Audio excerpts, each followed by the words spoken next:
Fire and Ice is another poem connecting to the previous one, Dust of Snow, written by Robert Frost. And about him, I already discussed in that poem. So if you would like to know about Robert Frost, you can go back to that video and understand and recall back about Robert Frost.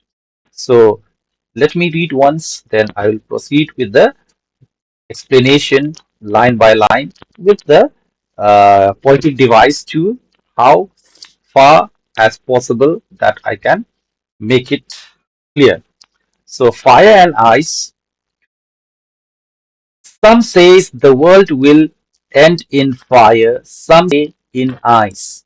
From what I've tasted of desire, I hold with those who favor fire. So here in this first stanza, he had discussed about fire. Okay, so some say it will end in fire. So the poem begins with the suggestion if that will be destroyed by fire. It symbolizes intense, uncontrolled emotions like desire or passion. Okay, passion. Fire means here. Okay, abstract noun. Okay, this is the word fire. Actually, the word it is an abstract noun that is our desire or passion. The world will end with our desire and passion. That is what he is starting with. Okay, the first sentence of this stanza and the poetic device that he used in this first line is of symbolism. Okay, fire symbolizes desire, passion, and the destructive power of such emotions. Okay, so the word fire, okay, it is used as a poetic device of symbolism, and second poetic devices in this sentence it is used is of alliteration, the repetition of w sound. Okay, here w w, so this is world and will. Both starts with W. So it is repeated. Okay. The sound of world will is repeated with W. Okay. So it is called, okay, alliteration that adds the rhythm to enjoy the poem. Some says in eyes. Next, some says in eyes is he is putting another view that others believe. Okay, the people, that means other people believe that the world will end in ice, which symbolizes coldness. Okay, which symbolizes coldness, coldness, hatred, and indifference. Okay, coldness, hatred, and indifference. So the poetic device the poet used here is of again symbolism. That means ice is symbolized here in this sentence that represents hatred, coldness, and the destructive force of indifference. So, second uh, poetic device the poet had used in this sentence is of contrast. Okay, contrast. That means the line contrasts with the previous. That means with this first one. Okay, it contrasts, compare with the setting up a dichotomy between fire and ice. Okay, it contrasts between fire and ice. From what I've tasted of desire. So here the poet reflects on their personal, okay, experience with desire, implying he felt its powerful consuming nature. Okay, and the poetic device he used here is of metaphor and of assonance. Okay, so tasted of desire. Okay, so this is a metaphor phrase that he used in this sentence that suggests a deep personal experience with passion, using sensory language to convey the intensity of the emotion. And second poetic device the poet had used here is of assonance. That means a repetition of a sound in tasted and desire creates a musical effect. The sound is okay of a coming here in desire, and it is used in tasted, so it is of assonance. Okay, that creates a musical effect to enjoy the poem.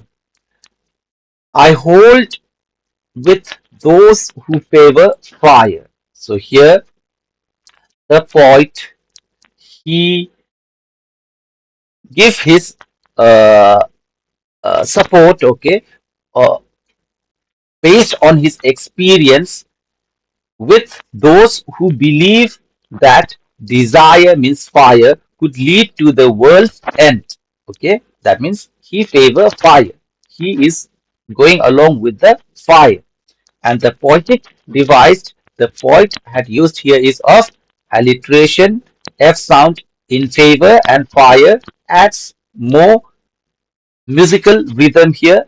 And second poetic device he used here is of okay symbolism. That means reinforces the idea that the speaker sees fire, that means desire, as a powerful destructive force. So this is what he tells us in the first stanza. Next, second stanza. But if it had to perish twice, here the speaker entertains the idea of the world ending a second time. Okay, first time it will end with fire, and second time now he continues and suggests that the idea of the world ending a second time is suggesting multiple ways destruction could occur. Okay, and the poetic device used here in this sentence is of personification. Okay, that is the world is given the ability to perish. Here, perish, this one. Okay, which humanizes the abstract concept of the world's end. That means the world will end twice. Okay, here it is used as perish word as a personification, and internal rhyming also used, that is it. Okay, and twice t. Okay, so this is called internal rhyming. The words it and twice a subtle action to the line. I think I know enough of hate. So the poet reflects on his understanding that familiar with its destructive nature. That means hatred also is one of the main cause for the world's destruction.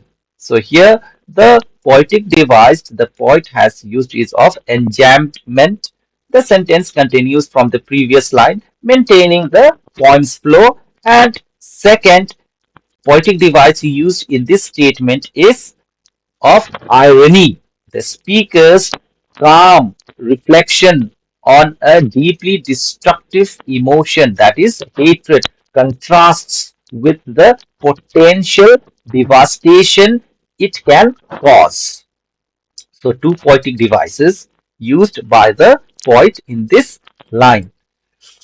Next, to say that for destruction, ice, here the speaker acknowledges that ice means hatred is just as capable of causing destruction as fire, that means desire. Okay, so metaphor it is used here, and ice is a metaphor for hate, illustrating its cold destructive potential. And last two lines is also great and would suffice. So here the speaker confirms that ice means hatred is powerful enough to cause great destruction.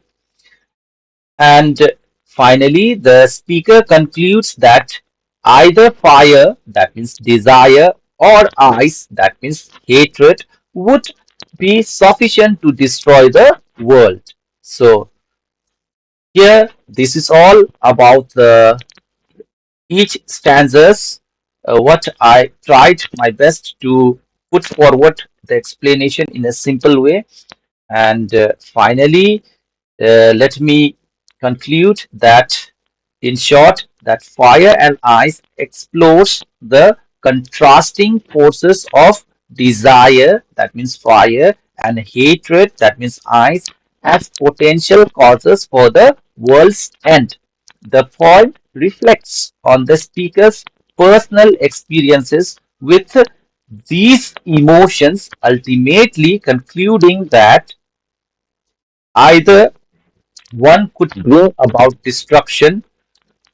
The poet uses symbolism, metaphor, and irony to convey the duality of human emotions and their capacity for devastation.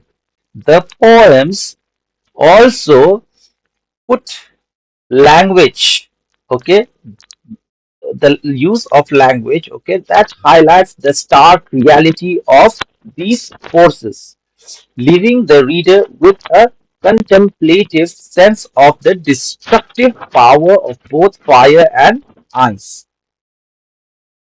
So, this is all about fire and ice. And finally, what is the moral that we learn from this? Many you can withdraw, but possibly this moral, which can be, okay, both desire, okay, the moral that we get here is both desire and hatred have the power to destroy the world. So I hope you have enjoyed Fire and Ice by Robert Frost, and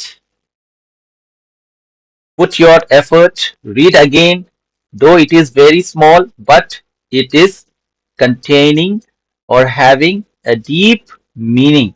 Okay, though it looks very short, but have a deep impact. Okay, so read and revise and enjoy it. Then please share, like, and allow others also to enjoy what you are enjoying. Thank you. We'll meet with the next video.